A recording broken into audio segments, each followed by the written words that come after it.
Last క్లాస్లో మనం waves lesson చెప్పుకున్నాం. ఆ వేవ్స్లో ఫేజ్ని దేంతో డినోట్ చేస్తామని చెప్పి అడిగారు. వేవ్స్ని పైతో డినోట్ చేస్తాము. అలాగే క్లోజ్డ్ పైప్లో సెకండ్ హార్మోనిక్ ఫోర్త్ హార్మోనిక్ అవి ఫార్మ్ అవుతాయని అడిగారు. క్లోజ్డ్ పైప్లో సెకండ్ హార్మోనిక్ అవి ఫార్మ్ అవ్వవు. ఓన్లీ ఆడ్ హార్మోనిక్స్ అంటే 1:3:5 రేషియోలో హార్మోనిక్స్ మాత్రమే ఫార్మ్ అవుతాయి. అంటే సెకండ్ ఫోర్త్ హార్మోనిక్స్ అనేవి ఫార్మ్ అవ్వవు. ఓకే, నెక్స్ట్ మనం చెప్పుకునే చాప్టర్ ఏంటంటే nuclear.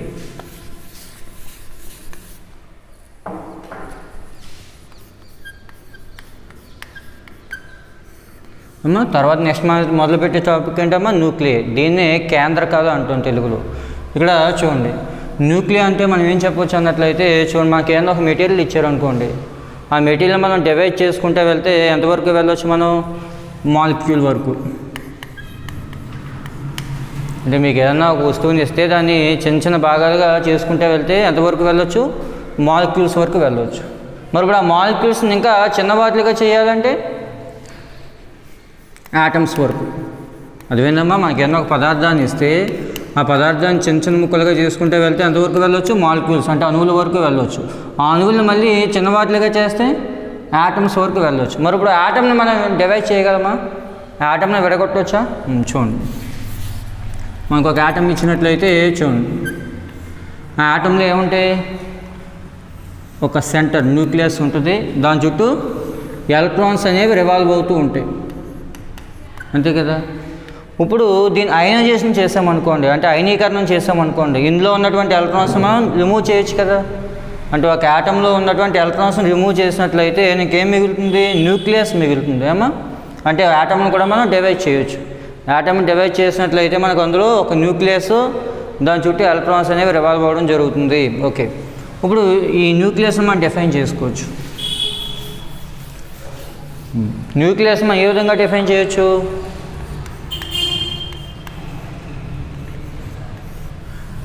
The total positive charge of the atom is placed at a one particular point.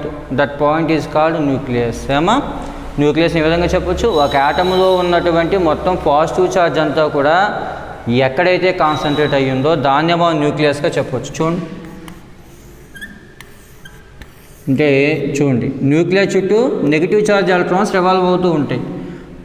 Nucleus లోపల పాజిటివ్ ఛార్జ్లు ప్రోటాన్స్ ఉంటాయి. అర్థమైందమ్మా? అంటే ఒక యాటంలో మొత్తం పాజిటివ్ ఛార్జ్ అంతా ఎక్కడైతే కాన్సన్ట్రేట్ అయ్యిందో దాన్నే మనం న్యూక్లియస్గా చెప్పొచ్చు. లేదు దీన్నే ఇంకో రకంగా కూడా చెప్పొచ్చు. The total mass of the atom, almost total mass of the atom is placed at one particular point is called nucleus. అంటే ఒక పరమాణువులో ఉన్నటువంటి యాటంలో ఉన్నటువంటి మొత్తం మాస్ అంతా కూడా ఎక్కడైతే కాన్సన్ట్రేట్ అయ్యిందో దాన్ని కూడా మనం న్యూక్లియస్గా చెప్పొచ్చట. చూడండి, ఎందుకంటే న్యూక్లియస్లో ప్రోటాన్లు న్యూట్రాన్లు రెండూ ఉంటాయి. బయట ఎలక్ట్రాన్స్ తిరుగుతూ ఉంటాయి. అర్థమైందమ్మా? ఇప్పుడు ప్రోటాన్ కానీ న్యూట్రాన్ కానీ మాస్ తీసుకున్నట్లయితే దగ్గర దగ్గర వాటి యొక్క mass nearly equal to 1.67 × 10⁻27 kgs ఉంటుంది.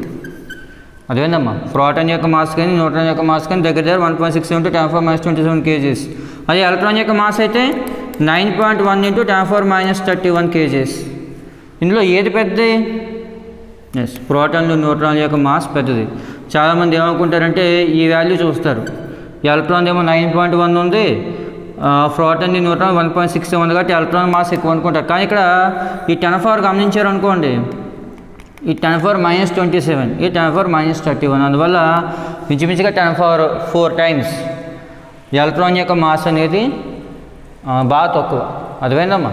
అందువల్ల ప్రోటాన్ న్యూట్రాన్తో పోల్చుకున్నట్లయితే ఎలక్ట్రాన్ యొక్క మాస్ను మనం నెగ్లిజిబుల్ చేయొచ్చు అన్నమాట. అందువల్ల ఒక ఆటమ్ యొక్క మొత్తం మాస్ అంతా కూడా ఇంత ఆల్మోస్ట్ 99.9% మాస్ అంతా ఎక్కడైతే కాన్సన్ట్రేట్ అయ్యిందో దాన్ని కూడా మనం న్యూక్లియస్గా చెప్పొచ్చు. ఏమో అర్థమైందా? న్యూక్లియస్ రెండు రకాల డెఫినేషన్ చెప్పొచ్చు. మాస్ ప్రకారం అయితే ఒక ఆటంలో టోటల్ మాస్ అంతా కూడా ఎక్కడైతే కాన్సన్ట్రేట్ అయ్యిందో దాన్ని న్యూక్లియస్గా చెప్పొచ్చు. లేదు, ఒక యాటంలో ఉన్నటువంటి టోటల్ పాజిటివ్ ఛార్జ్ అంతా కూడా ఎక్కడైతే కాన్సన్ట్రేట్ అయ్యిందో దాన్ని మనం న్యూక్లియస్గా చెప్పొచ్చు. ఓకే, ఇప్పుడు అసలు న్యూక్లియస్ లోపల ఉన్నటువంటి పార్టికల్స్ ఏంటి?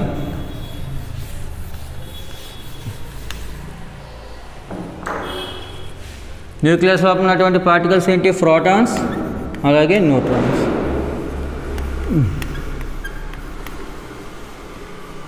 ప్రోటాన్స్కి ఉండేటువంటి ఛార్జ్ ఏంటమ్మా? Positive charge. న్యూట్రాన్స్కి ఛార్జ్ లెస్. న్యూట్రాన్స్కి ఎలాంటి ఛార్జ్ ఉండదు, ప్రోటాన్స్కి మాత్రం పాజిటివ్ ఛార్జ్ ఉంటుంది. ఆ ఛార్జ్ అనేది ఎలక్ట్రాన్ యొక్క ఛార్జ్కి ఈక్వల్. అదేందమ్మా? అంటే 1.6 × 10⁻⁹ కూలుంబ్ అవుతుంది ఇది. కాదు దీనికి పాజిటివ్ ఛార్జ్ వస్తుంది, ఎలక్ట్రాన్కి అయితే నెగిటివ్ ఛార్జ్ వస్తుంది. అమ్మా అర్థమైందా? ఓకే.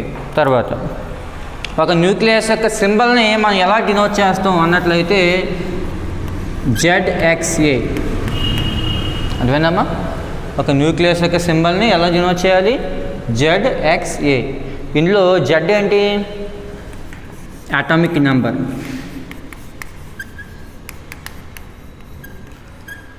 అంటే పరమాణు సంఖ్య అంటాం. Z అంటే ఏంటమ్మా? Atomic number. ఫర్ ఎగ్జాంపుల్ హైడ్రోజన్కి ఎంత? 1, హీలియంకి 2, అలా అనమాట. Zని అటామిక్ నెంబర్ అంటూ it denotes the number of protons inside the nucleus. Z అంటే ఏం డినోట్ చేస్తుందమ్మా? ఒక న్యూక్లియస్లో ఉన్నటువంటి ప్రోటాన్ల యొక్క సంఖ్యను డినోట్ చేస్తుంది. అర్థమైందా? ఓకే. తర్వాత ఏ డినోట్స్ మాస్ నెంబర్. దేని డినోట్ చేస్తుందమ్మా? మాస్ నెంబర్ని డినోట్ చేస్తుంది. అంటే total number of protons plus neutrons inside the nucleus. అంటే ఒక న్యూక్లియస్లో ఉన్నటువంటి మొత్తం ప్రోటాన్లు న్యూట్రాన్ల యొక్క సంఖ్యను డినోట్ చేస్తుంది అన్నమాట ఏ అనేటువంటిది. ఓకే. తర్వాత N denotes the number of neutrons inside the nucleus. ఒక న్యూక్లియస్లో ఉన్నటువంటి మొత్తం న్యూట్రాన్స్ యొక్క సంఖ్యను చెబుతుంది అనమాట. అంటే n = ఏం రాయొచ్చు? A - Z. అదేవిధంగా n = ఏం రాయొచ్చు? A - Z. అదేవిధంగా ఇక్కడ Z అనేది అటామిక్ నెంబర్, అంటే న్యూక్లియస్లో ఉన్నటువంటి మొత్తం యొక్క ప్రోటాన్స్ యొక్క సంఖ్యను తెలుపుతుంది. అది E అనేది మొత్తం ప్రోటాన్లు న్యూట్రాన్లు కలపగా వచ్చినటువంటి సంఖ్యను డినోట్ చేస్తుంది. n అనేది ఓన్లీ న్యూట్రాన్ నెంబర్. అంటే ఏలో జడ్ని తీసేస్తే వచ్చేటువంటి వాల్యూ అనమాట. న్యూక్లియస్ లోపల ఎన్ని న్యూట్రాన్లు ఉన్నాయో చెప్తుంది. అర్థమైందా? అంటే ఒక న్యూక్లియస్ని ZXAతో డినోట్ చేయాలి. ఫర్ ఎగ్జాంపుల్కి హైడ్రోజన్ ఉంది, దాన్ని 1H1 డినోట్ చేస్తాం. దాన్ని ప్రోటాన్ కూడా అనొచ్చు. అలాగే ఫర్ ఎగ్జాంపుల్ కార్బన్ ఐసోటోప్ ఉంది 6C12. 6C12 తీసుకుంటే ఇందులో 6 ప్రోటాన్లు ఉన్నాయి. Z అంటే 6 కదా. అలాగే A అంటామా 12. మరి n = A - Z అంటే 12 - 6. అంటే ఒక కార్బన్ ఐసోటోప్ తీసుకుంటే అందులో 6 ప్రోటాన్లు ఉన్నాయి. Z 6 కాబట్టి, n 6 కాబట్టి 6 న్యూట్రాన్లు ఉన్నాయి. అలాగే ఏ వాల్యూ 12 కాబట్టి మొత్తం ప్రోటాన్లు న్యూట్రాన్లు కలిపి 12 ఉన్నాయి అని చెప్తుంది అనమాట. అర్థమైందా? అలాగే న్యూక్లియస్లో ఉన్నటువంటి పార్టికల్స్ని ప్రోటాన్లు న్యూట్రాన్లు అని కాకుండా కామన్గా న్యూక్లియాన్స్ అనాలి. అర్థమైందమ్మా? న్యూక్లియస్లో ఉన్నటువంటి పార్టికల్స్ ఏమంటాం? న్యూక్లియాన్స్. ఓకే.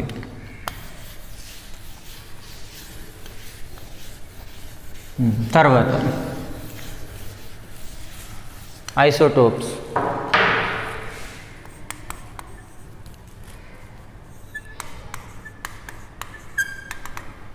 నెక్స్ట్ ఏంటమ్మా? ఐసోటోప్స్. ఐసోటోప్స్ అంటే ఏం చెప్పొచ్చు? If the nuclei have same atomic number but different mass number are called isotopes. ఏ న్యూక్లియస్లకు అయితే ఒకే అటామిక్ నెంబర్, అంటే for example 6C12, 6C13, 6C14, ఈ 3 కార్బన్ ఐసోటోపుల్ని మనం గమనించామనుకోండి, వీటిలోకి అటామిక్ నెంబర్ ఒకటే కానీ మాస్ నెంబర్ ఏమైంది? చేంజ్ అయింది కదా. ఇలా ఒకే అటామిక్ నెంబర్ ఉండి డిఫరెంట్ మాస్ నెంబర్ ఉన్నటువంటి న్యూక్లియస్ని ఏమనాలమ్మా? ఐసోటోప్స్ అంటారు. అర్థమైందా? ఒకే పరమాణు సంఖ్య ఉండి వేరు వేరు ద్రవ్యరాశి సంఖ్యలు ఉన్నట్లయితే వాటిని ఏమనాలమ్మా? ఐసోటోప్స్గా మనం చెప్పడం జరుగుతుంది. ఓకే. తర్వాత ఐసోటోన్స్.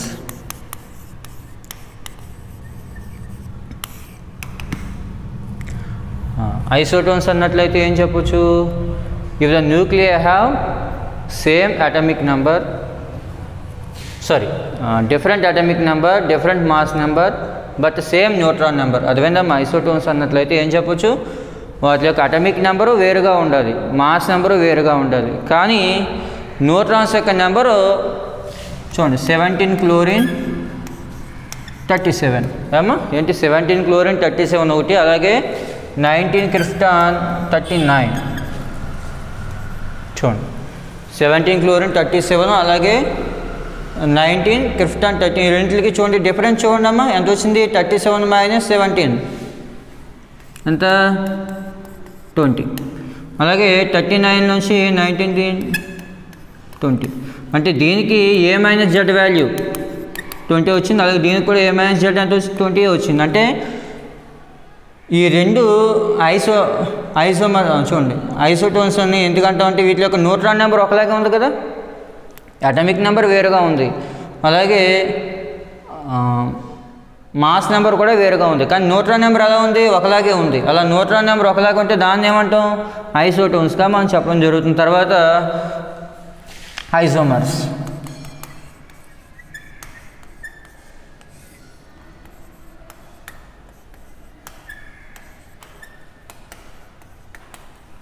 చూడండి ఐసోమర్స్ అన్నట్లయితే చూడండి ఈ రెండు న్యూక్లియస్లు ఒకలాగా ఉన్నాయి, అటామిక్ నెంబర్ ఒకటే, మాస్ నెంబర్ ఒకటే. మరి రెంటికి తేడా ఏంటి అన్నట్లయితే ఒకటేమో మెటా లెవెల్ స్టేట్లో ఉంది, ఒకటేమో గ్రౌండ్ స్టేట్లో ఉంది. ఏమర్థమైందా? ఒకటి మెటా లెవెల్ అంటే ఉద్రిక్త స్థితి అంటాం, ఇంకోటి గ్రౌండ్ స్టేట్ అంటే భూ స్థితిలో ఉంది. అంటే ఈ రెండిట్లకి ప్రోటాన్ నెంబర్ ఒకటే, అలాగే మాస్ నెంబర్ ఒకటే, కానీ వేరియేషన్ ఎక్కడ వచ్చింది, ఎనర్జీస్లో తేడా వచ్చింది అనమాట. ఇలా ఎనర్జీ లెవెల్స్లో తేడా ఉన్నటువంటి వాటిని ఏమంటాం మనం, ఐసోమర్స్గా మనం చెప్పడం జరుగుతుంది. తర్వాత ఐసోబార్స్.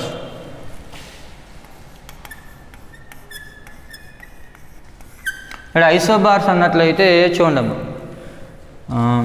వాటికి మాస్ నెంబర్ ఒకటే ఉండాలి, బట్ అటామిక్ నెంబర్ వేరేగా ఉండాలి. అంటే ఫర్ ఎగ్జాంపుల్కి 7n14 6c14 ఈ రెండు న్యూక్లియస్లో తీసుకున్నారు అనుకోండి, అటామిక్ నెంబర్ వేరుగా ఉంది, కానీ వాటి యొక్క మాస్ నెంబరు సేమ్గా ఉంది. ఇలా మాస్ నెంబర్ సేమ్గా ఉన్నట్లయితే వాటిని ఏమంటాం, ఐసోబార్స్గా మనం చెప్పొచ్చు అనమాట. అర్థమవుతుందా? ఇక్కడ చూడండి న్యూక్లియస్ని మనం ఎలా చెప్పొచ్చాము, ఐసోటోప్స్, అలాగే ఐసోటోన్స్, ఐసోమర్స్, ఐసోబార్స్గా చెప్పొచ్చు. ఇక్కడ ఐసోటోప్స్ అంటే ఏం చెప్పొచ్చు, సేమ్ అటామిక్ నెంబర్ ఉండి డిఫరెంట్ మాస్ నెంబర్ ఉన్నట్లయితే వాటిని ఐసోటోప్స్గా చెప్పొచ్చు. అంటే జెడ్ వాల్యూ ఒకలాగే ఉండాలి. అలాగే ఐసోటోన్స్ అంటే if the nuclei have different atomic numbers, different mass numbers, but same neutron number. అదేనా ఇక్కడ చూడండి అటామిక్ నెంబర్ వేరు, ఇక్కడ అటామిక్ నెంబర్ మారితే ఆ ఎలిమెంట్ చేంజ్ అయిపోతుంది. చూడండి ఇక్కడ 17 ఉంటే క్లోరిన్ వచ్చింది, 19 ఉంటే క్రిప్టాన్ వచ్చింది. ఏమా ఇలా 17 క్లోరిన్ 37, అలాగే 19 39. ఇక్కడ చూడండి 37లో 17 చేస్తే అంతా 20, 39లో 19 చేస్తే 20. అంటే రెండింటికి న్యూట్రాన్ నెంబర్ ఒకలాగా ఉంది కాబట్టి వాటిని ఏమనాలి, ఐసోటోన్స్ అనాలి. అలాగే ఐసోమర్స్, ఇక్కడ బ్రోమిన్ తీసుకున్నాం, 35 బ్రోమిన్ 80 తీసుకున్నాం. ఈ రెండు న్యూక్లియస్లో కూడా అటామిక్ నెంబర్ ఒకటే, మాస్ నెంబర్ ఒకటే, కానీ ఏమైంది, ఒకటేమో గ్రౌండ్ స్టేట్లో ఉంది, ఒకటి ఎగ్జైటెడ్ స్టేట్లో ఉంది. మెటా లెవెల్ అంటే ఉద్రిక్త స్థితి, ఎగ్జైటెడ్ స్టేట్గా మనం చెప్పొచ్చు. జిఎన్ రాసామంటే అది గ్రౌండ్ స్టేట్లో ఉన్నట్లు లెక్క అనమాట. అర్థమైందా? ఓకే, ఈ రెండు ఐసోమర్స్గా మనం చెప్పొచ్చు. తర్వాత ఐసోబార్స్. ఐసోబార్స్ అన్నట్లయితే if the nuclear have same mass number but different atomic number. ఏమా చూడండి ఇక్కడ 7n14, ఇక్కడ 6c14. అదేవిధంగా ఇక్కడ నైట్రోజన్ తీసుకున్నాం, ఇక్కడ కార్బన్ తీసుకున్నాం. ఈ రెండింటికి కూడా చూడండి వాటి యొక్క మాస్ నెంబర్ ఒకటే, కానీ అటామిక్ నెంబర్ చేంజ్ అయింది. ఎలా ఉన్నటువంటి వాటిని ఏమంటామా, ఐసోబార్స్గా మనం చెప్పొచ్చు. ఓకే,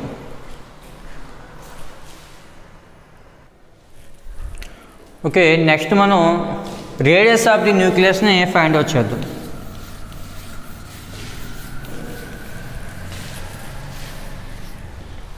ఓకే, మనకి ఒక న్యూక్లియస్ యొక్క రేడియస్ తీసుకున్నట్లయితే, వ్యాసార్థాన్ని తీసుకున్నట్లయితే radius is directly proportional to a for 1/3. అదేంటమ్మా, రేడియస్ అనేది దాని యొక్క అటామిక్ నెంబర్ యొక్క మాస్ నెంబర్ యొక్క పవర్ 1/3కి డైరెక్ట్లీ ప్రపోర్షనల్గా ఉంటుంది. లేదా r is equal to r0 a for 1/3గా రాసుకోవచ్చు. ఏమా ఓకే, ఇక్కడ r0ని ఫెర్మి కాన్స్టెంట్ అంటాం. దాని వాల్యూ వచ్చి 1.2 × 10⁻⁻15 మీటర్స్ అనమాట. ఏమా ఇక్కడ చూడండి r అనేటువంటిది మాస్ నెంబర్ యొక్క పవర్ 1/3కి డైరెక్ట్లీ ప్రపోర్షనల్గా ఉంటుంది. ఇక్కడ ప్రపోర్షనల్ చేస్తే కాన్స్టెంట్ పెట్టాలి కాబట్టి ఏం చేసాం, r0ని పెట్టాం. r0ని ఏమంటామా, ఫెర్మి కాన్స్టెంట్ అంటాం జరుగుతుంది. దాని వాల్యూ వచ్చి ఎంత మనకి 1.2 × 10⁻⁻15. అమ్మా అర్థమవుతుందా? ఇక్కడ చూడండి న్యూక్లియస్ యొక్క రేడియస్ అనేది,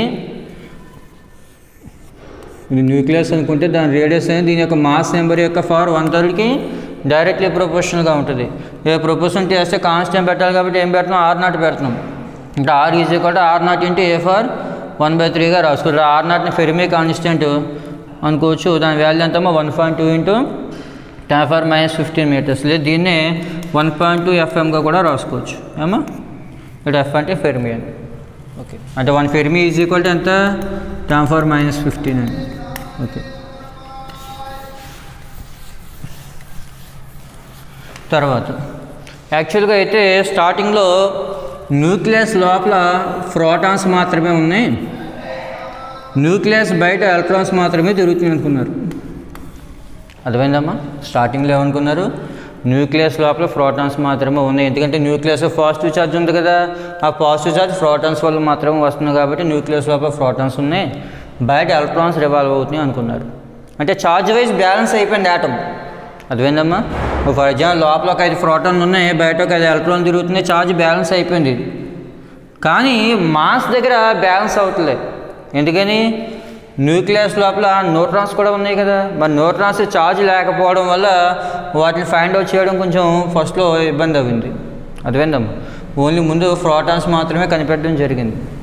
అయితే తర్వాత చార్జ్విక్ చేసిన ఎక్స్పెరిమెంట్లో న్యూక్లియస్ లోపల న్యూట్రాన్లు కూడా ఉన్నాయని చెప్పి కనిపెట్టడం జరిగింది. ఓకే, ఇప్పుడు చార్జ్విక్ ఎక్స్పెరిమెంట్ చూద్దాం.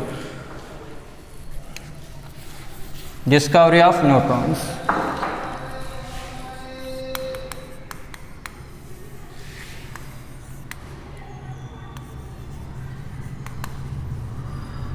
మేము తర్వాత ఏంటి, డిస్కవరీ ఆఫ్ న్యూట్రాన్స్, న్యూట్రాన్ యొక్క ఆవిష్కరణ. న్యూట్రాన్ ఎవరు కనిపెట్టారు? చార్జ్విక్.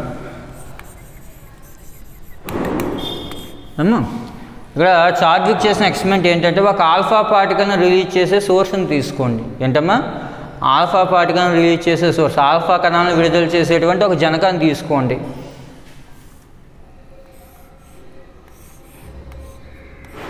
ఇక్కడ ఎస్ ఏంటి, సోర్స్. ఏ సోర్స్ అది? ఆల్ఫా పార్టికల్స్ని రిలీజ్ చేస్తుంది అనమాట. ఈ ఆల్ఫా పార్టికల్లో రిలీజ్ చేసినటువంటి ఆ రేస్ని, ఆల్ఫా రేస్ని ఏం చేస్తారంటే బెరీలియం స్లాబ్ మీద, దేని మీదమ్మా? బెరీలియం పలక అనమాట. బెరీలియంతో చేసినటువంటి ఈ స్లాబ్ మీద పడేలా చేసినట్లయితే, అర్థమైందా, దీని నుంచి మనకి న్యూట్రాన్స్ అనేవి రిలీజ్ అవుతాయి. అర్థమైందా? ఇక్కడ జరిగే రియాక్షన్ చూడండి. 2He4. ఇక్కడ 2He4 అంటే ఏంటి? ఆల్ఫా రే అని. అర్థమైందా? ఓకే, నెక్స్ట్ క్లాస్లో మనం దీని గురించి ఇంకా క్లియర్గా డిస్కస్ చేద్దాం. ప్రస్తుతానికి ఆల్ఫా పార్టికల్ అంటే ఏం గుర్తుపెట్టుకుంటారు? 2He4 అంటే హీలియం యాటమ్ యొక్క న్యూక్లియస్ అనమాట. Alpha particle is nothing but it is the nucleus of helium atom. అర్థమైందా? ఒక హీలియం యాటమ్ తీసుకోండి. హీలియం యాటమ్లో ఏముంటాయి? న్యూక్లియస్ లోపల 2 ప్రోటాన్లు ఉంటాయి, 2 న్యూట్రాన్లు ఉంటాయి, బయట 2 ఎలక్ట్రాన్లు తిరుగుతూ ఉంటాయి. అమ్మా ఇక్కడ న్యూక్లియస్ లోపల 2 ప్రోటాన్లు ఉంటాయి, 2 న్యూట్రాన్లు ఉంటాయి, బయట ఏమవుతుందమ్మా 2 ఎలక్ట్రాన్లు అనేవి రివాల్వ్ అవుతూ ఉంటాయి. దీన్ని 2 టైమ్స్ అయనైజేషన్ చేసామనుకోండి, 2 టైమ్స్ అయనైజేషన్ చేస్తే 2 ఎలక్ట్రాన్లు ఏమవుతాయి? బయటకు వస్తాయి కదా. ఇంకా అప్పుడు లోపల ఏం మిగులుతుంది? ఓన్లీ న్యూక్లియస్ మాత్రమే మిగులుతుంది. ఆ న్యూక్లియస్ని మనం ఏమని చెప్తాం? ఆల్ఫా పార్టికల్గా చెప్పడం జరుగుతుంది. అర్థమైందా? The nucleus of helium atom is called alpha particle. అర్థమైందమ్మా? 2 టైమ్స్ అయనైజేషన్ చేసినట్లయితే 2 ఎలక్ట్రాన్లు బయటకు వచ్చేస్తాయి, ఇంకా న్యూక్లియస్ మాత్రమే మిగులుతుంది హీలియంది. దాన్ని ఆల్ఫా పార్టికల్ చెప్పడం జరుగుతుంది. ఒక నెక్స్ట్ క్లాస్లో ఇంకా దీని గురించి క్లియర్గా డిస్కస్ చేద్దాం. ఫస్ట్ ఇంకా ఆల్ఫా పార్టికల్ అంటే ఏం గుర్తుపెట్టుకుంటారు? The nucleus of helium atom. Okay, ఇప్పుడు ఆల్ఫా పార్టికల్స్ అనేవి వచ్చి ఏమైనాయి? బెరీలియం స్లాబ్ మీద పడినాయి. ఆల్ఫా పార్టికల్స్ ఎప్పుడైతే బెరీలియం స్లాబ్ మీద పడినాయో దీని నుంచి ఒక అన్నౌన్ పార్టికల్స్ రిలీజ్ అవుతుంది. అంటే అవి ఎంతవరకు ఎవరికీ తెలియదు అనమాట. అలాంటి ఒక కొత్త పార్టికల్స్ ఏమో రిలీజ్ అవ్వడం జరుగుతుంది. ఏమో అర్థమైందా? ఓకే, చూడండి.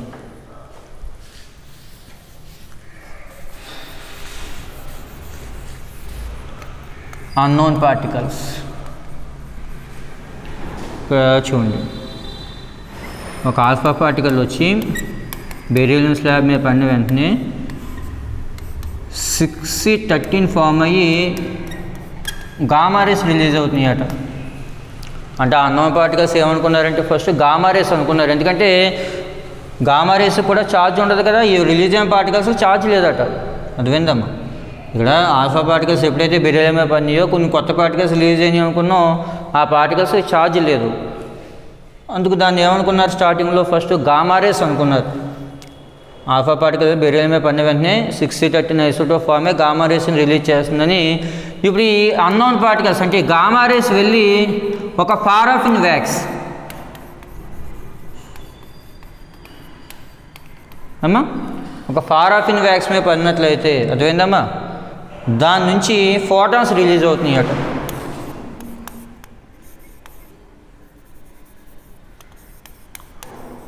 అర్థమైందమ్మా, ఈ గామా రేస్ వెళ్ళి ఈ పారాఫిన్ వ్యాక్స్ మీద పడిన వెంటనే దాని నుంచి ఏమవుతున్నాయట, ఫోటాన్స్ రిలీజ్ అవుతుంది. ఏమో అర్థమైందా. అయితే ఈ చాడ్విక్ అనే అతను ఏమంటున్నాడంటే ఈ గామా రేస్కి అంత ఎనర్జీ ఉండదు. అర్థమైందమ్మా, ఒక పారాఫిన్ వ్యాక్స్ నుంచి ఫోటాన్స్ని రిమూవ్ చేసి బయటికి పంపేటంటే ఎనర్జీ గామా రేస్కి ఉండదు అని చెప్పి దానికి ఏమని పేరు పెట్టాడు, న్యూట్రాన్ అని పేరు పెట్టాడు. ఎందుకంటే న్యూట్రాన్ కూడా ఆల్మోస్ట్ ఫోటాన్కి ఎంత ఎనర్జీ ఉందో అంత ఎనర్జీ ఉంటుంది, ఎంత మాస్ ఉందో అంత మాస్ ఉంటుంది, ఒక ఛార్జ్ ఉండదు తప్ప.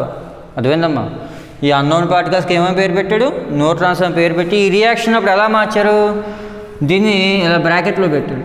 అంటే దాని అర్థం దీని స్టెబిలిటీ ఉండదు. తర్వాత ఎలా విడిపోతుంది, అది 6C12 ప్లస్ 0N1గా విడిపోతుంది ప్లస్ ఎనర్జీ. అర్థమైందమ్మా.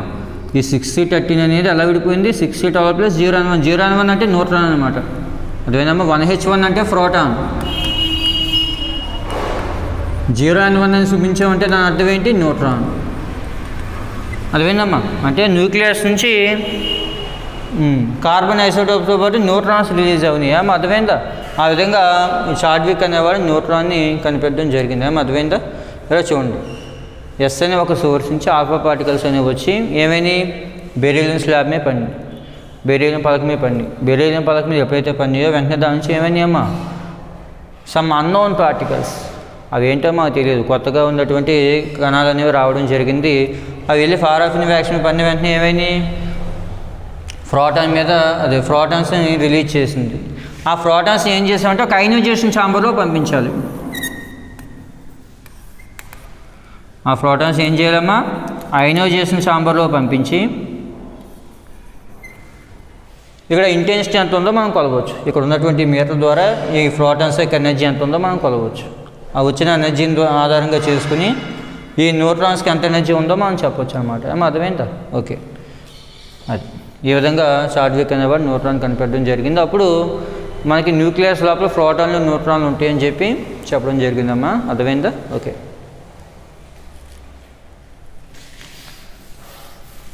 ఇప్పుడు జరిగేది ఏంటి, ఆల్ఫా పార్టికల్స్ అనేవి వచ్చి బెరీలియం మీద పడుతున్నాయి, దాని నుంచి న్యూట్రాన్స్ రిలీజ్ అవుతున్నాయి. ఆ న్యూట్రాన్స్ వెళ్ళి పారాఫిన్ వ్యాక్స్ మీద పడి ప్రోటాన్స్ని రిలీజ్ చేస్తున్నాయి.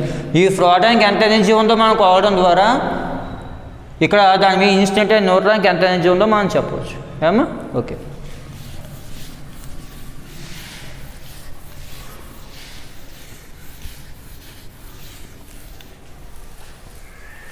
ఓకే. తర్వాత మాస్ ఆఫ్ ది న్యూక్లియస్. ఒక న్యూక్లియస్ యొక్క మాస్ని మనం ఏ విధంగా చెప్పచ్చు,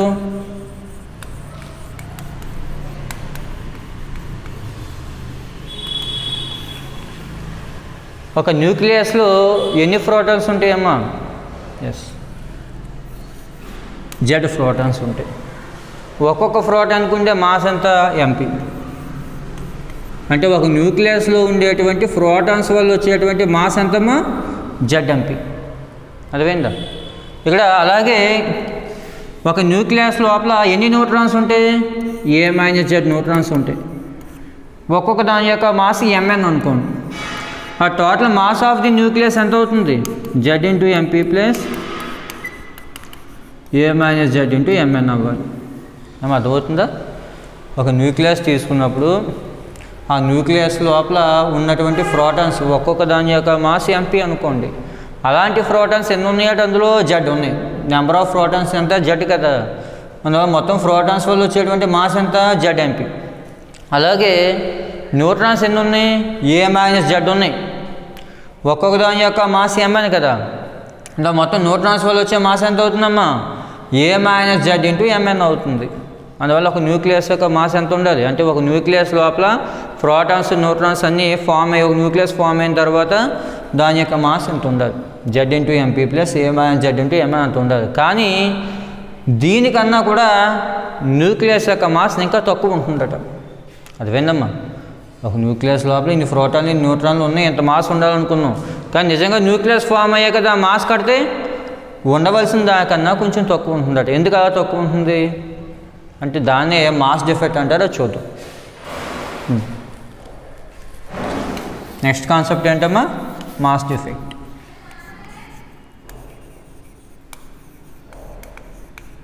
ద్రవ్యరాశి లోపం అంటాం. అర్థమైందమ్మా, దాన్ని డెల్టా ఎంతో డినోట్ చేస్తారు. ద్రవ్యరాశి లోపం దేంతో డినోట్ చేస్తారమ్మా, డెల్టా ఎం, మాస్ డిఫెక్ట్. ఇక్కడ మాస్ డిఫెక్ట్ అన్నట్లయితే ఒక న్యూక్లియస్ లోపల జెడ్ ప్రోటాన్స్ ఉంటే దానివల్ల వచ్చే మాస్ జెడ్ఎంపీ అనుకున్నాం. అలాగే ఏ మైనస్ జెడ్ న్యూట్రాన్స్ ఉంటే దానివల్ల వచ్చే మాస్ ఏ మైనస్ జెడ్ అంటే మొత్తం న్యూక్లియస్ యొక్క మాస్ అంతా ఇది. కానీ ఒక న్యూక్లియస్ యొక్క రియల్ మాస్ అనేటువంటిది దాని కన్స్టిట్యూయెంట్ పార్టికల్స్లో ఫామ్ అయినటువంటి మాస్ కన్నా ఎప్పుడూ తక్కువే ఉంటుందట.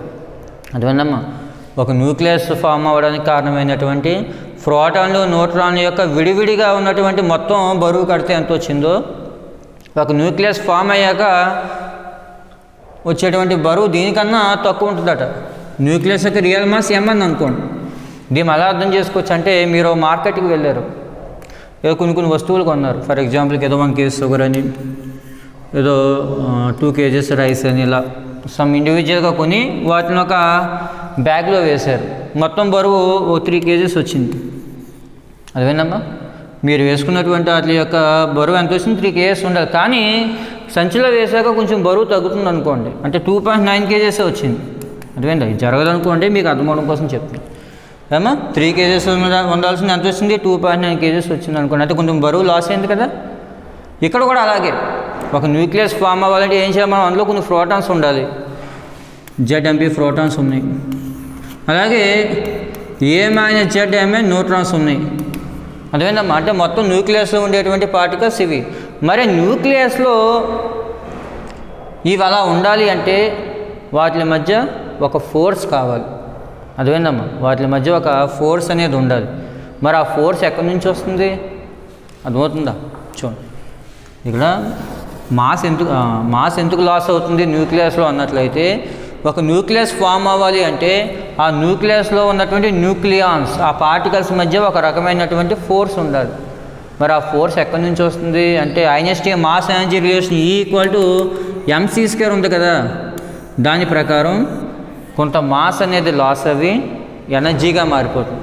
అదేందమ్మా, అంటే ఆ పార్టికల్స్ అన్నీ కూడా కొద్దిగా మాస్ని లాస్ అయ్యి ఆ మాస్ని ఏం చేస్తున్నాయి, ఎనర్జీగా కన్వర్ట్ చేసుకుంటున్నాయి. ఆ ఎనర్జీయే న్యూక్లియస్లో ఉన్నటువంటి ఆ పార్టికల్స్ని గట్టిగా బౌండ్ చేసి ఉంచుతుంది. అదేందమ్మా, చూడండి, ఫర్ ఎగ్జాంపుల్కి ఇక్కడ 4 ప్రోటాన్స్ ఉన్నాయి, అలాగే 4 న్యూట్రాన్స్ ఉన్నాయి అనుకోండి. అదేందమ్మా, ఇప్పుడు యాక్చువల్గా దీని మాస్ ఎంత అంటే 4 ప్రోటాన్ల యొక్క బరువు కలిపేసి 4 న్యూట్రాన్స్ యొక్క బరువు కలిపేసి అంతా చెప్తాం. కానీ మనం కట్టినటువంటి ఆ బరువు డైరెక్ట్గా న్యూక్లియస్ యొక్క బరువు కట్టారనుకోండి, దానికన్నా ఎక్కువ వస్తుందట. మరి అంతే, ఇక్కడ కొద్దిగా లాస్ అయినట్టే కదా. ఎందుకు లాస్ అవుతుంది, ఈ పార్టికల్స్ ఇందులో అలా ఉండాలి అంటే, అవి బౌండ్ ఉండాలి అంటే వాటి మధ్య ఒక ఎనర్జీ కావాలి.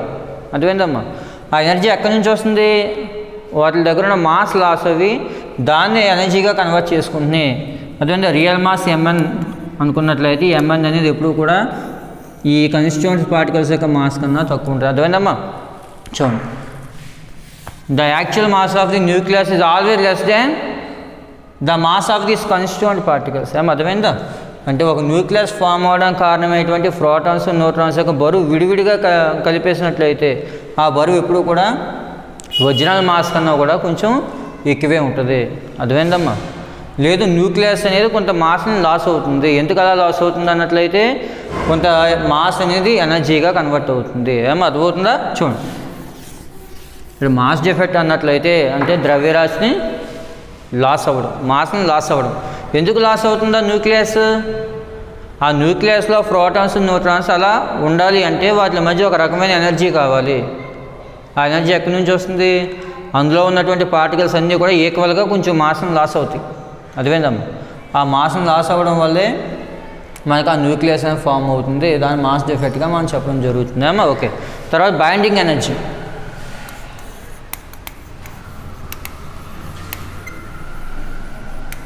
బైండింగ్ ఎనర్జీ డెల్టా ఈ.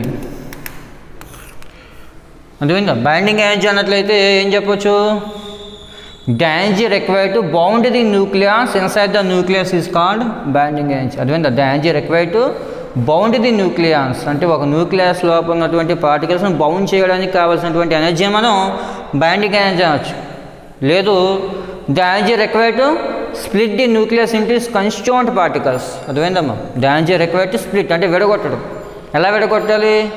ఇట్స్ కాన్స్టిట్యూయెంట్ పార్టికల్స్ అంటే విడివిడిగా ఉండేటువంటి కణాలుగా విడగొట్టేయడానికి. అర్థమైంది? అంట్లో ఉంటుంది ప్రోటాన్లుగా న్యూట్రాన్లుగా విడగొట్టడానికి అవసరమైన ఎనర్జీని అయినా సరే మనం బైండింగ్ ఎనర్జీగా మనం చెప్పవచ్చు. అంటే delta E is equal to delta M into C స్క్వేర్గా మనం రాసుకోవచ్చు. అర్థమైందమ్మా? ఇక్కడ బైండింగ్ ఎనర్జీ అంటే ఏంటో మాస్ డిఫెక్ట్ అంటే అర్థమైందా?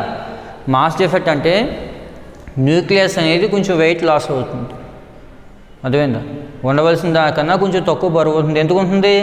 అందులో ఉన్నటువంటి పార్టికల్స్ అన్నీ కూడా కొంత మాస్ని లాస్ అవి ఎనర్జీగా కన్వర్ట్ చేసుకుంది అందువల్ల.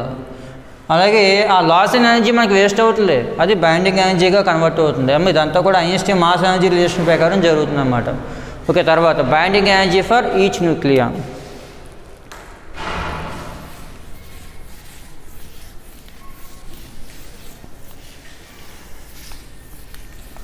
నెక్స్ట్ కాన్సెప్ట్ ఏంటమ్మా? డెల్టా ఈ బై ఏ. అర్థమైందా? Binding energy for each nucleon.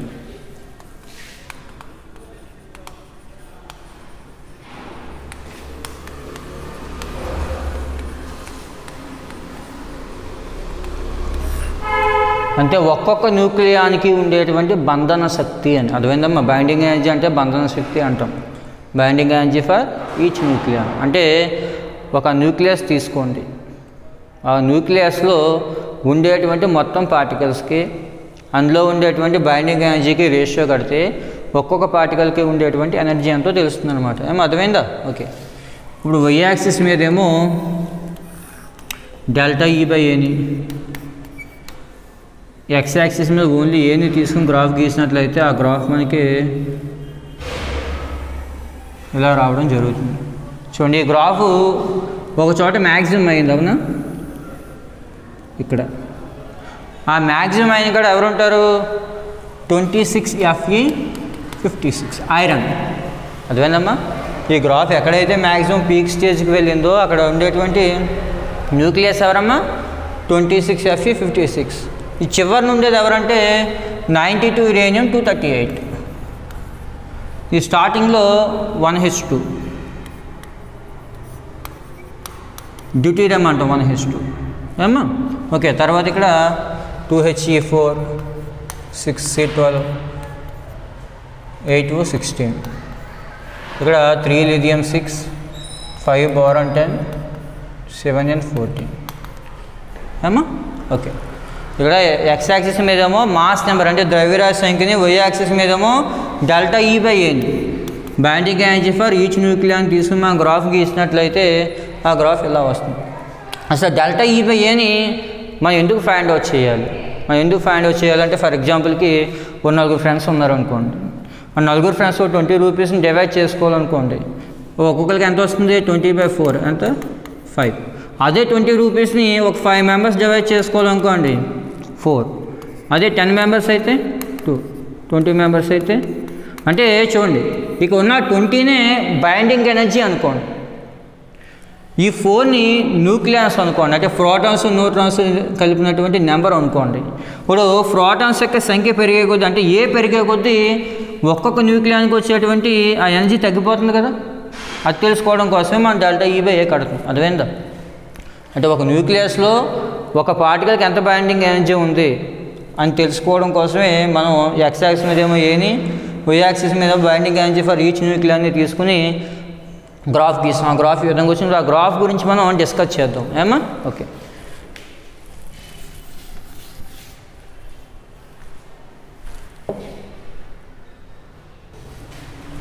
Okay చూడండి, ఇక్కడ ఎక్స్ యాక్సిస్ మీదేమో అటామిక్ నెంబర్ తీసుకున్నాం, అటామిక్ నెంబర్ తీసుకుని వై యాక్సిస్ మీదేమో average binding energy or binding energy per nucleon తీసుకుని గ్రాఫ్ గీసి దీన్ని గమనించినాం అనుకోండి, దీన్ని గమనించినట్లయితే ఇక్కడ చూడండి, ఐరన్ అనేది డెల్టా E/A మ్యాక్సిమం అయింది. అదేందమ్మా, ఐరన్కి డెల్టా E/A ఏమైంది, మ్యాక్సిమం అయింది. అంటే దాని అర్థం ఐరన్ అనేది న్యూక్లియర్ ఫ్యూజన్లోకి రాదు, న్యూక్లియర్ ఫ్యూజన్లోకి రాదు. న్యూక్లియర్ ఫ్యూజన్ అంటే తెలుసు కదా, ఆల్రెడీ ప్రీవియస్ క్లాస్లో నేర్చుకున్నారు. ఏంటి, ఒక బిగ్ న్యూక్లియస్ అనేది 2 or more ఫ్రాగ్మెంట్స్ అంటే 2-3 ముక్కలుగా విడిపోవడాన్ని న్యూక్లియర్ ఫ్యూజన్గా మనం చెప్పడం జరుగుతుంది. ఏమా, అలాగే న్యూక్లియర్ ఫ్యూజన్ అంటే 2 చిన్న న్యూక్లియస్లు కలిసి ఒక బిగ్ న్యూక్లియస్గా ఫామ్ అవ్వడం న్యూక్లియర్ ఫ్యూజన్గా చెప్పడం జరుగుతుంది. అయితే ఐరన్ డెల్టా E/A మ్యాక్సిమం అయింది కాబట్టి అది న్యూక్లియర్ ఫ్యూజన్లో కానీ రావాల్సిన అవసరం అయితే లేదు. అర్థమైందమ్మా. ఇప్పుడు ఈ మిగిలిన ఎలిమెంట్స్ అన్నీ కూడా ఈ ఐరన్ యొక్క బైండింగ్ ఎనర్జీని రీచ్ అవ్వడానికి ట్రై చేస్తాయి. ఎందుకంటే వాటిలో కూడా స్టెబిలిటీ తక్కువ కదా, వాటిలో స్టెబిలిటీ ఐరన్ రీచ్ అవ్వడం కోసం ఏం చేస్తాయి అన్నట్లయితే చూడండి, ఐరన్ కన్నా ఎక్కువ మాస్ నెంబర్ ఉన్నటువంటి ఎలిమెంట్స్ ఏవైతే ఉన్నాయో అవి న్యూక్లియర్ ఫ్యూజన్లోకి వస్తాయి. ఐరన్ కన్నా తక్కువ ఉన్నటువంటి ఎలిమెంట్స్ అన్నీ కూడా న్యూక్లియర్ ఫ్యూజన్లోకి వస్తాయి. అంటే ఈ తక్కువ మాస్ నెంబర్ ఉన్నటువంటి పార్టికల్స్ అన్నీ కూడా 2 చిన్న న్యూక్లియస్లు కలిసి ఒక పెద్ద న్యూక్లియస్ని ఫామ్ చేయడానికి ప్రయత్నిస్తాయి. ఐరన్ కన్నా ఎక్కువ మాస్ నెంబర్ ఉన్నటువంటి ఎలిమెంట్స్ అన్నీ కూడా ఏం చేస్తున్నాయమ్మా, 2 లేదా అంతకన్నా ఎక్కువ ఫ్రాగ్మెంట్స్గా అంటే ముక్కలుగా విడిపోయి ఐరన్ రీచ్ అవ్వడానికి ప్రయత్నిస్తున్నాయి అన్నమాట అమ్మా, స్టెబిలిటీ కోసం. ఓకే, చూడండి ఇందులో ఈ గ్రాఫ్ ఇక్కడ గమనించామనుకోండి, ఇక్కడ ఇలా పీక్ వెళ్ళి మళ్ళీ వెంటనే డౌన్ అయింది, ఇక్కడ మళ్ళీ పీక్ వెళ్ళి డౌన్ అయింది. ఇక్కడ ఈ పీక్ వెళ్ళి ఎలిమెంట్స్ గమనించామనుకోండి, అవి మ్యాక్సిమం బైండింగ్ ఎనర్జీని చూపిస్తుంది. ఎందుకన్నట్లయితే పక్కన ఉన్న ఎలిమెంట్తో పోల్చుకుంటే కొంచెం ఎక్కువ బైండింగ్ ఎనర్జీ కలిగి ఉన్నాయి. ఎందుకు అన్నట్లయితే చూడండి, 2He4 6C12 8O16, ఇందులో 2 6 8 అవి ఈవెన్ నెంబర్, అవునా, ఇక్కడ అటామిక్ నెంబర్ ఈవెన్ నెంబర్. అలాగే న్యూట్రాన్ నెంబర్ చూడండి, A-Z ఎంత వస్తుంది దీనికి, 4 - 2 2, ఇక్కడ A-Z 6, ఇక్కడ A-Z 8. అదేందమ్మా, అంటే ఇక్కడ proton number neutron number 2 even నెంబర్గా ఉన్నాయి కాబట్టి ఈ ఎలిమెంట్స్ అనేవి ఎక్కువ స్టెబిలిటీని చూపిస్తాయి. అదేవిధంగా ప్రోటాన్ నెంబరు న్యూట్రాన్ నెంబరు సరిసంఖ్య ఉన్నట్లయితే అవి ఎక్కువ స్థిరత్వం చూపిస్తాయి. అలా కాకుండా 3 Li 6 చూడండి, అలాగే 5 Boron 10 7 N 14 వీటిని గమనించినట్లయితే చూడండి, ప్రోటాన్ నెంబర్ అనేది odd number, neutron number 6 - 3 3, 10 - 5 5, 7 N 14 7. అదేందమ్మా, okay, అంటే ఇక్కడ ప్రోటాన్ నెంబరు న్యూట్రాన్ నెంబర్ 2 కూడా ఏమైనాయి, ఆడ్ నెంబర్ అయినాయి. ఇలా ఆడ్ నెంబర్ అంటే బేస్ సంఖ్య ఉండేటువంటివి ఏమవుతుంది, మనకి తక్కువ స్టెబిలిటీని చూపిస్తుంది. ఏమో అర్థమైందా. అంటే ఈ గ్రాఫ్ మనం గమనించినట్లయితే పాపం ఐరన్కి చూడండి 26 ప్రోటాన్స్ ఉన్నాయి, మొత్తం ప్రోటాన్లు న్యూట్రాన్లు కలిపి అయితే 56 ఉన్నాయి. అదే యురేనియం తీసుకున్నారు అనుకోండి, మొత్తం 238 పార్టికల్స్ ఉన్నాయి. యురేనియంకి ఎన్ని ఉన్నాయమ్మా పార్టికల్స్, మొత్తం 238 పార్టికల్స్ ఉన్నాయి. అర్థమైందా. కానీ బైండింగ్ ఎనర్జీ ఏమో తక్కువ, ఐరన్తో పోల్చుకున్నా కూడా బైండింగ్ ఎనర్జీ తక్కువ. అంటే 238 పార్టికల్స్ని యురేనియం బౌండ్ చేయాలి, కానీ దానికి ఉన్న ఎనర్జీ తక్కువ కాబట్టి దాని స్టెబిలిటీ తక్కువ.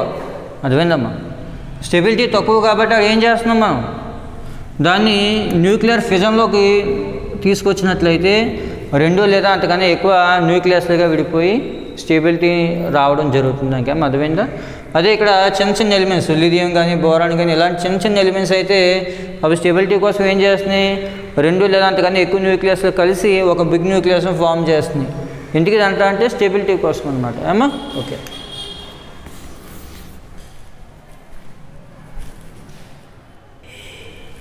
ఓకే, చూడండి తర్వాత ఐరన్కి వచ్చి binding energy for each nuclear value వచ్చేంతమ్మా 8.75 మెగాఎలక్ట్రాన్ వోల్ట్స్. ఐరన్కి వచ్చి ఒక్కొక్క న్యూక్లియస్కి, అంటే అందులో మొత్తం 56 పార్టికల్స్ ఉన్నాయి. మొత్తం ప్రోటాన్లు న్యూట్రాన్లు కలిపి మొత్తం ఎన్ని ఉన్నాయి, 56 ఉన్నాయి. ఆ 56 పార్టికల్స్ మనం చూసినట్లయితే అందులో ఒక్కొక్క పార్టికల్కి వచ్చేటువంటి అంటే డెల్టా E/A వాల్యూ ఎంతమ్మా 8.75 మెగాఎలక్ట్రాన్ వోల్ట్స్. అదే యురేనియం తీసుకున్నారు అనుకోండి, అందులో 238 పార్టికల్స్ ఉన్నాయి. అందులో ఒక్కొక్క దానికి వచ్చే వాల్యూ ఎంత 7.6 మెగాఎలక్ట్రాన్ వోల్ట్స్. అదేందమ్మా, అంటే యురేనియంకి binding energy for nuclear value బాగా తక్కువ వచ్చింది, ఎందుకంటే అందులో ఉన్న పార్టికల్స్ బాగా ఎక్కువ కాబట్టి. అమ్మా దీనికి స్టెబిలిటీ తక్కువగా ఉంటుంది. అలాగే చూడండి నెక్స్ట్ మనకి అటామిక్ మాస్ నెంబరు 30 నుంచి 170 రేంజ్లో ఈ గ్రాఫ్ కొంచెం మ్యాక్సిమం వాల్యూనే చూపిస్తుంది. 170 తర్వాత బాగా డిక్రీజ్ అయింది, అవునా? ఇక్కడ కొంచెం ఫ్లాట్గానే ఉంది గ్రాఫ్. అంటే మాస్ నెంబర్ 30 నుంచి 170 రేంజ్లో కూడా కొంచెం గ్యాప్ స్టెబిలిటీ ఉండడానికి అవకాశాలు ఎక్కువ ఉన్నాయి. అర్థమైందమ్మా? అటామిక్ నెంబర్ మాస్ నెంబర్ ఏ వాల్యూ వచ్చి 30 నుంచి 170 ఉన్నటువంటి ఎలిమెంట్స్ అన్నీ కూడా దగ్గర ఐరన్ దగ్గరలో కొంచెం ఎక్కువ స్టెబిలిటీని చూపించడానికి అవకాశం ఉంటుంది. ఏమన్నా ఇది ఒక ఇంపార్టెంట్ క్వశ్చన్, ఇది ఇవ్వడానికి అవకాశాలు ఉన్నాయి. తర్వాత చూడండి రేడియో యాక్టివ్ డికేలా.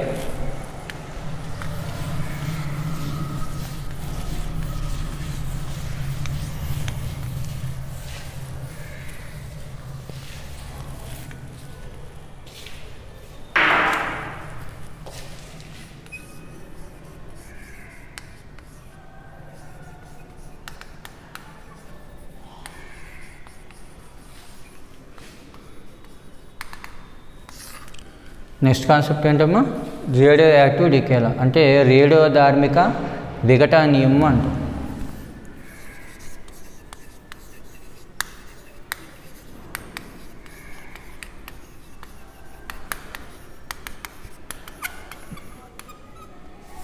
అమ్మా రేడియో ధార్మిక విఘటనీయం, రేడియో యాక్టివ్ డికేలా. ఓకే చూడండి రేడియో యాక్టివ్ డికేలా అంటే ఏంటో చెప్పుకునే ముందుగా రేడియో యాక్టివిటీ అంటే ఏంటో చూద్దాం. రేడియో యాక్టివిటీ అంటే రేడియో ధార్మికత.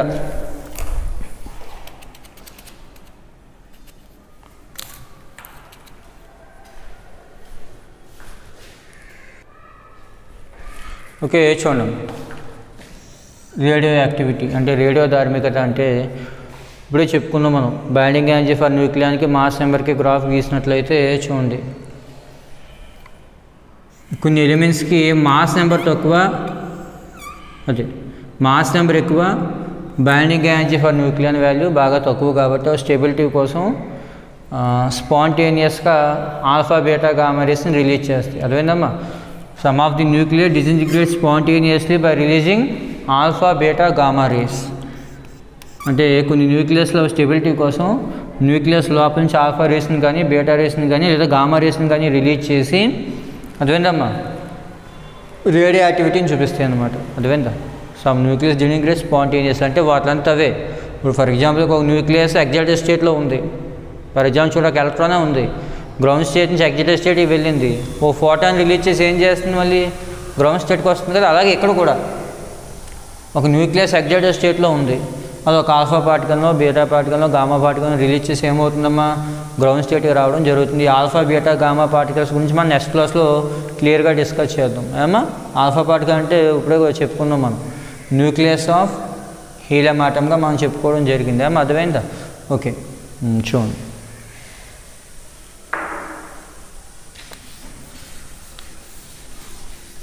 అర్థమైందమ్మా రేడియో యాక్టివిటీ అంటే ఏంటి? ఎగ్జైటెడ్ స్టేట్లో ఉన్నటువంటి ఒక న్యూక్లియస్ అనేది గ్రౌండ్ స్టేట్కి రావడం.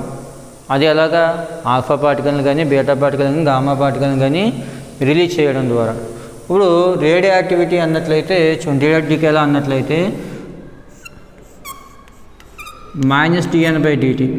-dN/dt అంటే the number of nuclear disintegrate with time. మనం తీసుకునే మెటీరియల్లో ఉన్నటువంటి న్యూక్లియస్లు ఏమవుతాయమ్మా టైంతో పాటు తగ్గిపోతుంది. అదేందా? అంటే మనం తీసుకునే మెటీరియల్ స్టెబిలిటీ కోసం ఏం చేస్తుంది, కొన్ని ఎలిమెంట్స్ని కొన్ని న్యూక్లియస్ని ఏం చేస్తుందమ్మా బయటికి పంపించేస్తుంది. ఎలాగా? ఆల్ఫా పార్టికల్ కిందో బీటా పార్టికల్ కిందో గామా పార్టికల్ కిందో దాన్ని కన్వర్ట్ చేసి బయటికి పంపుతుంది. అంటే మనం తీసుకున్నటువంటి మెటీరియల్లో కొన్ని న్యూక్లియస్లు ఏమవుతుంది టైంతో పాటు తగ్గిపోతుంది. అది -dN/dtగా మనం చెప్పడం జరుగుతుంది. The number of nuclear disintegrate with time. Disintegrate అంటే తగ్గిపోవడం. అర్థమైందా? మనం తీసుకున్న పదార్థంలో ఉన్న న్యూక్లియస్లో టైంతో పాటు ఏమవుతుంది తగ్గిపోతుంది. -dN/dt is directly proportional to.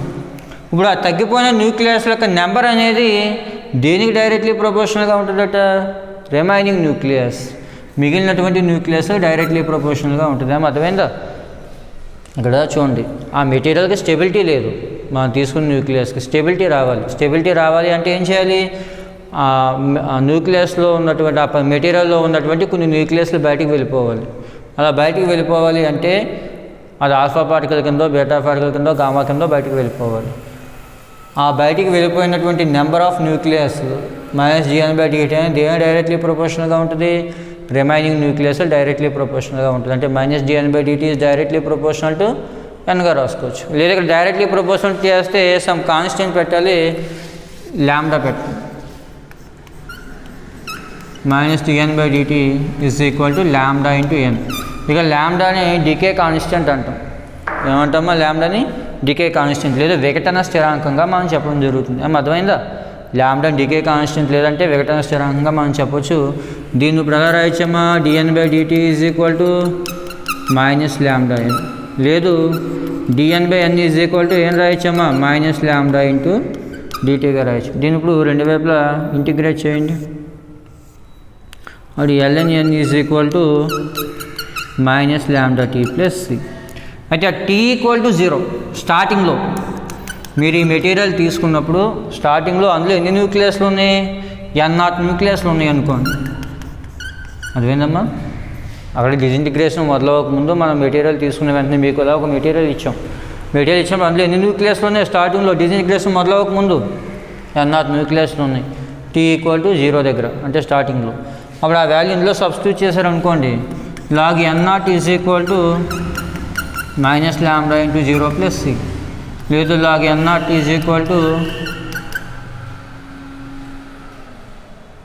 c. ఏమా? ఇక్కడ బేస్ ఈ రాసుకోవాలి. అర్థమైందా? ఓకే. ఇప్పుడు ఈ సి వాల్యూని తీసుకొచ్చి ఇందులో సబ్స్టిట్యూట్ చేశారనుకోండి, log n0 n బేస్ ఈ is equal to -λt plus log n0 e. ఇటువైపు తీసుకొచ్చేయండి. log ne minus log n0 e is equal to -λt. ఇది log a minus log b రూపంలో ఉంది కదమ్మా, అంటే log a/b. log n/n0 base e is equal to -λt. ఇక logarithm తీస్తామనుకోండి, అప్పుడు n/n0 is equal to ఏమవుతుంది? ఈ ఇటువైపుకి వస్తుంది కదా, e ఫర్ -λt. లేదు n is equal to n0 into e for -λt. అర్థమైందమ్మా? ఓకే, ఒకసారి చూడండి. ఇక్కడ ఏమంటున్నాడు?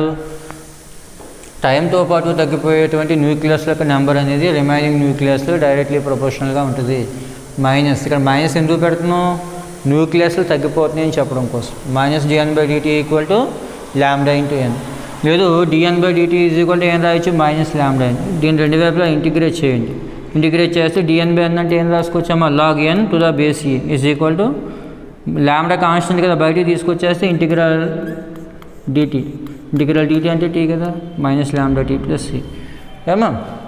అదే చూడండి, ఇంకా మీకు ఇంటిగ్రేషన్స్ ఇంకా స్టార్ట్ అవ్వవు కదా. ఆ తర్వాత మీకు క్లియర్గా అర్థమవుతుంది. ఇంటిగ్రల్ dn/n అంటే ఫార్ములా ఇదనమాట, log n బేస్ e. అదేందమ్మా? ఇలా గుర్తుపెట్టుకోండి. ఇంటిగ్రల్ dn/n అంటే log n అని ఫార్ములా. ఏమా? అలాగే ఇంటిగ్రల్ dt అంటే t అని. అర్థమైందమ్మా? అది గుర్తుపెట్టుకోండి. ఓకే. ఏమా? తర్వాత స్టార్టింగ్లో t ఈక్వల్ టు 0 దగ్గర అంటే ఇంకా డిజింటిగ్రేషన్ మొదలవకముందు t ఈక్వల్ టు 0 దగ్గర ఎన్ని న్యూక్లియస్లు ఉన్నాయి? n is equal to n0 న్యూక్లియస్లు ఉన్నాయి. ఆ లిమిట్ని ఇందులో సబ్స్టిట్యూట్ చేశారనుకోండి, n బదులు n0, t బదులు 0 రాసుకుంటే log n0 base e is equal to -λ into 0 plus c. లేదు log n0 base e is equal to c రాయొచ్చు. ఆ c వాల్యూని తీసుకొచ్చి ఈ ఈక్వేషన్ సబ్స్టిట్యూట్ చేస్తే log n బేస్ e ఈజ్ ఈక్వల్ టు ఏమవుతుందమ్మా? -λt plus log n0 e. n0 ఇటువైపు తీసుకొచ్చేయండి. ఇది log a minus log b రూపంలో log a/b అవుతుంది. దాని నుంచి n/n0 ఈక్వల్ టు ఏం రాయొచ్చు? e for -λt. లేదా n ఈజ్ ఈక్వల్ టు ఏమవుతుందమ్మా? n0 into e for -λ. దీని ప్రకారం చూడండి, టైంతో పాటు తగ్గిపోయేటువంటి న్యూక్లియస్ల యొక్క నెంబర్ అనేది టైంకి ఎలా ఉంది? ఎక్స్పోనెన్షియల్గా ఉంది. అదేనమ్మా? ఇక్కడ ఎక్స్పోనెన్షియల్గా ఉంది అంటే దాని అర్థం నెమ్మదిగా తగ్గుతాయని. మీరు ఒక న్యూక్లియస్ తీసుకున్నారు, ఆ మెటీరియల్ తీసుకున్నారు, ఆ మెటీరియల్ న్యూక్లియస్లు అనేవి టైంతో పాటు అలా డిక్రీజ్ అవ్వడానికి చాలా ఎక్కువ సమయం పడుతుంది. అది 1 మంత్ అవ్వచ్చు, 1 ఇయర్ అవ్వచ్చు, లేదంటే 14,000 ఇయర్స్ అవ్వచ్చు. కొన్ని న్యూక్లియస్లు ఉన్నాయంటే 14,000 24,000 సంవత్సరాలు కూడా తీసుకుంటాయి. అదేందమ్మా, ఒక న్యూక్లియస్ డిసింటిగ్రేట్ అవ్వడానికి చాలా ఎక్కువ టైం పడుతుంది. అందుకే ఇక్కడ ఎక్స్పెన్షియల్ వచ్చింది. ఎక్స్పెన్షియల్ అంటే బాగా నెమ్మదిగా, అంటే అక్కడ వేరియేషన్ మనం గమనించలేమన్నమాట, అంత నెమ్మదిగా జరుగుతుంది ఆ ప్రాసెస్. అదేందమ్మా, మాకు ఒక మెటీరియల్ తీసినప్పుడు అందులో న్యూక్లియస్లు డిసింటిగ్రేట్ అవ్వడానికి చాలా ఎక్కువ టైం అనమాట. ఆ వేరియేషన్ మనం గమనించలేము, అంత నెమ్మదిగా అంత స్లోగా జరుగుతుంది ఆ ప్రాసెస్ ఏమా. అందుకే అన్ని ఈక్వల్ టు ఏం రాస్తాం, n0 E for minus lambda tగా మనం రాస్తాం ఏమా. అది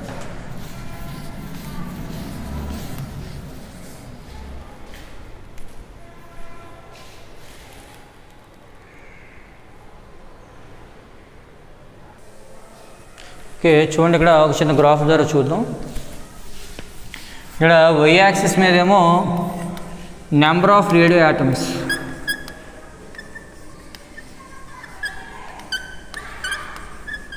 లెఫ్ట్ అమ్మా.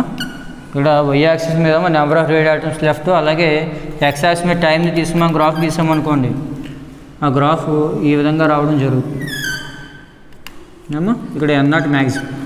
అదేవిధంగా ఇక్కడ x యాక్సిస్ మీద టైంని తీసుకోండి, y యాక్సిస్ మీద ఏమో number of radio atoms left తీసుకున్నట్లయితే ఆ గ్రాఫ్ అనేటువంటిది ఏమవుతుందమ్మా, ఇలా డిక్రీజ్ అవ్వడం జరుగుతుంది అమ్మా. ఓకే, ఇక్కడ చూడండి టైము ఇక్కడ ఎక్స్టెండ్ అయినా కానీ ఇది 0 అవ్వలేదు చూసారా, అంటే గ్రాఫ్ ఏమవుతుందమ్మా, ఎక్స్పెన్షియల్గా డిక్రీజ్ అవుతుంది. అంటే బాగా నెమ్మదిగా, అంటే కొన్ని వేల సంవత్సరాలు అవ్వచ్చు, ఇంకా ఎక్కువ టైం అవ్వచ్చు, అంటే నెమ్మదిగా స్లోగా జరుగుతుంది ఈ ప్రాసెస్ ఎక్స్పెన్షియల్గా అంటే అమ్మా. ఓకే, ఇప్పుడు ఈ క్లాస్లో మనం ఏం డిస్కస్ చేసాం, ఫస్ట్ న్యూక్లియస్ అంటే ఏంటో చెప్పాం. న్యూక్లియస్ అంటే ఏం చెప్పొచ్చు, ఒక యాటంలో ఉన్నటువంటి మొత్తం పాజిటివ్ ఛార్జ్ అంతా ఎక్కడ ఉంది, లేదు ఒక యాటంలో టోటల్ మాస్ ఎక్కడైతే కాన్సన్ట్రేట్ అయిందో దాన్ని న్యూక్లియస్గా చెప్పొచ్చు. న్యూక్లియస్ లోపల ఏ పార్టికల్స్ ఉంటాయి, ప్రోటాన్స్, న్యూట్రాన్స్ ఉంటాయి. ప్రోటాన్స్కి అయితే పాజిటివ్ ఛార్జ్ ఉంటుంది, న్యూట్రాన్స్కి అయితే ఛార్జ్ అనేది ఉండదు ఏమా. ఓకే, ఆ తర్వాత మాస్ డిఫెక్ట్ గురించి చెప్పుకుందాం. మాస్ డిఫెక్ట్ అంటే ఏం చెప్పాము, ఒక న్యూక్లియస్కి ఉండవలసిన మాస్ కన్నా కొంచెం తక్కువ మాస్ అనేది రావడం జరుగుతుంది. ఎందుకంటే అందులో ఉన్నటువంటి ప్రోటాన్లు, న్యూట్రాన్లు కొంత మాస్ని లాస్ అవి ఎనర్జీగా కన్వర్ట్ చేసుకుంటున్నాయి. ఒక న్యూక్లియస్ యొక్క కాన్స్టిట్యూయెంట్ పార్టికల్స్ వల్ల వచ్చే మాస్ ఇది Z/mp + a - Z/mn. కానీ ఒక న్యూక్లియస్ యొక్క రియల్ మాస్ mn అనుకున్నట్లయితే ఈ వాల్యూ ఎప్పుడు కూడా దీనికన్నా తక్కువే ఉంటుంది ఏమో, ఎందుకని అందులో ఉన్నటువంటి మాస్ అనేది ఎనర్జీగా కన్వర్ట్ అవుతుంది. ఓకే, తర్వాత బైండింగ్ ఎనర్జీ అంటే ఏం చెప్పొచ్చు, the energy required to bound the nucleus. ఒక న్యూక్లియస్ లోపల ఉన్నటువంటి పార్టికల్స్ని బౌండ్ చేయడానికి కావాల్సిన ఎనర్జీ బైండింగ్ ఎనర్జీ, లేదా the energy required to split the nucleus. న్యూక్లియస్ని విడగొట్టడానికి కావాల్సిన ఎనర్జీ అయినా సరే మనం బైండింగ్ ఎనర్జీగా మనం చెప్పొచ్చు. ఆ తర్వాత బైండింగ్ ఎనర్జీ ఫర్ న్యూక్లియానికి మాస్ నెంబర్కి గ్రాఫ్ గీసాం. ఆ గ్రాఫ్ నుంచి మనకి ఏమర్థమవుతుంది, ఐరన్ అనేది ఎక్కువ స్టెబిలిటీని కలిగి ఉంటుంది. అది న్యూక్లియర్ ఫ్యూజన్లో కానీ రావడం జరగదు. ఐరన్ కన్నా ఎక్కువ మాస్ నెంబర్ ఉన్న ఎలిమెంట్స్ అన్నీ కూడా న్యూక్లియర్ ఫిజన్లోకి, అంటే కేంద్రక విచ్ఛిత్తి అంటాం, కేంద్రక విచ్ఛిత్తిలో రావడం జరుగుతుంది. ఐరన్ కన్నా తక్కువ మాస్ నెంబర్ ఉన్న ఎలిమెంట్స్ అన్నీ కూడా న్యూక్లియర్ ఫ్యూజన్, అంటే కేంద్రక సంలీనం అంటాం, అంటే రెండు చిన్న చిన్న న్యూక్లియస్లు కలిసి ఒక పెద్ద న్యూక్లియస్ని ఫామ్ చేయడం జరుగుతుంది ఏమో. ఓకే, తర్వాత రేడియాక్టివ్ డికేలా. రేడియాక్టివ్ డికేలా అంటే ఏం చెప్పుకున్నాం, the number of nuclear disintegrate with time. Disintegrate అంటే తగ్గిపోవడం అని. Disintegrate with time is directly proportional to remaining nuclear. అదేవిధంగా టైంతో పాటు తగ్గిపోయే న్యూక్లియస్ యొక్క నెంబర్ అనేది రిమైనింగ్ న్యూక్లియస్లో డైరెక్ట్లీ ప్రపోర్షనల్గా ఉంటుందని చెప్పి దాన్ని ఏమో డిరైవ్ చేసుకుంటూ వస్తే లాస్ట్కి ఏమొచ్చింది, n = n0 × E for minus lambda t వచ్చింది. అంటే రేడియో యాక్టివిటీ అనేది బాగా నెమ్మదిగా స్లోగా జరుగుతుంది అన్నమాట, అంత స్లోగా జరిగే ప్రాసెస్ అన్నమాట ఇది ఏమో. ఓకే, తర్వాత న్యూక్లియర్ ఫోర్సెస్ గురించి చూద్దాం.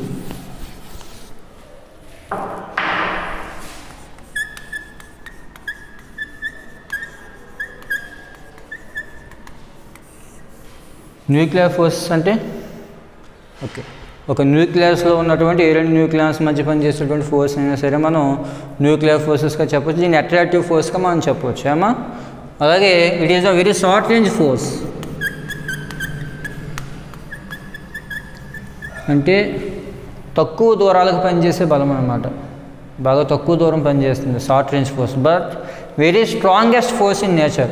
ఈ యూనివర్స్లో ఉన్నటువంటి అన్ని బలాల కన్నా కూడా, అన్ని ఫోర్సెస్ కన్నా కూడా బలమైనటువంటి బలం ఏదంటే న్యూక్లియర్ ఫోర్స్, కేంద్రక బలం. ఇది పనిచేసే తక్కువ దూరమైనా కానీ చాలా ఎక్కువగా పనిచేస్తుంది ఏమా. అలాగే ఇది స్పిన్ డిపెండెంట్.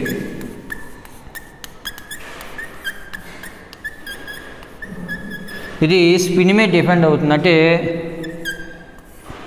రెండు న్యూక్లియాన్స్ తీసుకోండి, అంటే అవి రెండు ప్రోటాన్లు అవ్వచ్చు, రెండు న్యూట్రాన్లు అవ్వచ్చు, ఒక ప్రోటాన్ ఒక న్యూట్రాన్ అవ్వచ్చు. కానీ అది స్పిన్ డిపెండెంట్. అంటే రెండు క్లాక్ వైజ్ తిరిగినా, రెండు యాంటీ క్లాక్ వైజ్ తిరిగినా ఫోర్స్ అనేది ఎక్కువగా పనిచేస్తుంది. లేదు ఒకటి క్లాక్ వైజ్ ఇంకోటి యాంటీ క్లాక్ వైజ్ తిరిగినాయి అనుకోండి, ఫోర్స్ అనేది వీక్ అవుతుంది అనమాట. అర్థమైందా? అంటే అది స్పిన్ మీద డిపెండ్ అవుతుంది. న్యూక్లియర్ ఫోర్స్ అనేది స్పిన్ అంటే తెలుసు కదా, ఒక పార్టికల్ తన చుట్టూ తాను తిరగడం. అర్థమైందా? ఇక్కడ ఆ రెండు పార్టికల్స్ మధ్య పనిచేసేటువంటి ఆ స్పిన్ అనేది రెండు క్లాక్ వైజ్ అయినా, రెండు యాంటీ క్లాక్ వైజ్ అయినా స్ట్రాంగ్ అవుతుంది. ఒకటి క్లాక్ వైజ్ ఒకటి యాంటీ క్లాక్ వైజ్ అయితే మాత్రం వీక్ అవుతుంది. అలాగే nuclear force independent of charge మీద డిపెండ్ అవ్వదు. ఎందుకంటే చూడండి, రెండు ప్రోటాన్ల మధ్య పనిచేసే ఫోర్స్ అయినా, రెండు న్యూట్రాన్ల మధ్య పనిచేసే ఫోర్స్ అయినా, ఒక ప్రోటాన్కి న్యూట్రాన్కి మధ్య పనిచేసే ఫోర్స్ అయినా ఒకలాగే ఉంటుందట. చూడండి, ప్రోటాన్స్కి ఏమో పాజిటివ్ ఛార్జ్, న్యూట్రాన్స్కి ఏమో నెగిటివ్ ఛార్జ్. కానీ ఇక్కడ రెండు ప్రోటాన్ల మధ్య పనిచేసేదైనా, రెండు న్యూట్రాన్ల మధ్య పనిచేసే ఫోర్స్ అయినా ఒకలాగే ఉంటుందంటే అర్థం న్యూక్లియర్ ఫోర్స్ అనేది స్పిన్ మీద డిపెండ్ అవ్వదు. అలాగే nuclear force is central force. అది ఎప్పుడు కూడా సెంట్రల్ వైపుకి యాక్ట్ చేసేటువంటి ఫోర్స్ అనమాట. ఏమో అర్థమవుతుందా? అలాగే న్యూక్లియర్ డెన్సిటీ చూద్దాం ఒకసారి.